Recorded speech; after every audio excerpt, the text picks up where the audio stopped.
Et maintenant, vous y êtes contraint par votre grand frère, parce que votre grand frère agit comme un voyou.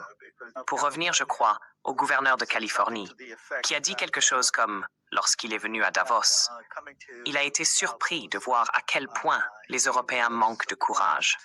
Et vous savez, si l'on considère le colonialisme comme une longue période commençant quelque part vers les années 1400, ce que l'on observe en réalité, c'est une sorte de relais dans la gestion du monde. Le passage de relais, volontaire ou non, à l'autre. Les Portugais, les Espagnols, les Français, les Britanniques, ils se font concurrence en même temps, mais différemment, les Néerlandais. Et puis, vous savez, le relais passe aux États-Unis, et vous savez, les raids en Afrique et en Asie occidentale, cela se produit encore aujourd'hui. Puis, l'équipe relais passe le flambeau à Israël et aux États-Unis pour faire pleuvoir bombes, destruction et tout le reste. Cela a toujours été une entreprise très européenne. Et d'une certaine manière, j'ai le sentiment que celle-ci touche à sa fin, parce que l'approche tactique ne fonctionne plus. Eh bien, vous savez, vous l'avez très bien exprimé, car ce n'est pas quelque chose de bien compris par beaucoup de gens dans cette partie du monde. Beaucoup, au sein de la majorité mondiale, ne veulent pas regarder en arrière. Nous voulons aller de l'avant. Mais il faut regarder en arrière pour comprendre.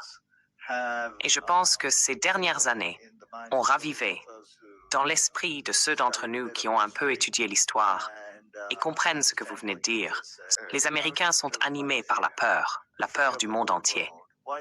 Pourquoi y a-t-il autant de peur chez les Américains et les Européens?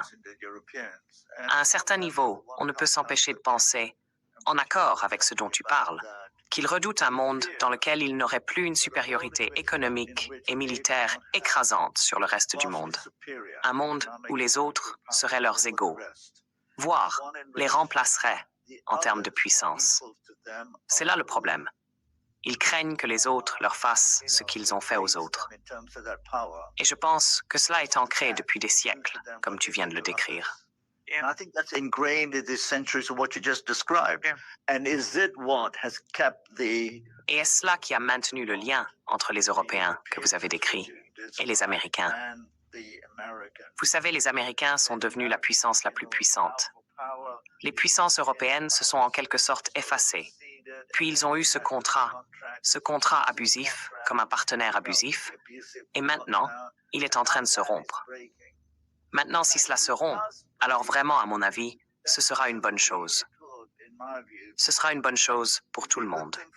La question est de savoir si les Européens auront le courage de franchir ce pas, de devenir un bloc qui traite le reste du monde en égal. J'imagine que cela doit être un changement très difficile pour beaucoup de gens. En plus, il y a la peur que d'autres vous fassent ce que vous leur avez fait. Et donc on s'arc-boute. Et cela, pour moi, tu vois, ce qu'on observe avec Gaza et l'idée de la frontière de la paix, c'est un peu paix. C'est un peu comme transformons Gaza en un protectorat onusien moderne, ce qui nous ramène 100 ans en arrière. Toujours la même chose. Tu vois, c'est le monde absurde dans lequel on vit. Mais j'espère que les Européens ne se laisseront pas intimider et resteront fermes. Je pense que c'est un tournant pour le monde en ce qui concerne la relation entre les États-Unis et l'Europe. Mais le nouvel ordre mondial, ce n'est pas le comportement des Américains. Le nouvel ordre mondial, c'était la transformation, en grande partie positive, qui se produisait dans la majorité mondiale, reprenant sa souveraineté face à tous les autres obstacles sur son chemin, avec tous ces problèmes, tu sais, la mauvaise gouvernance, etc.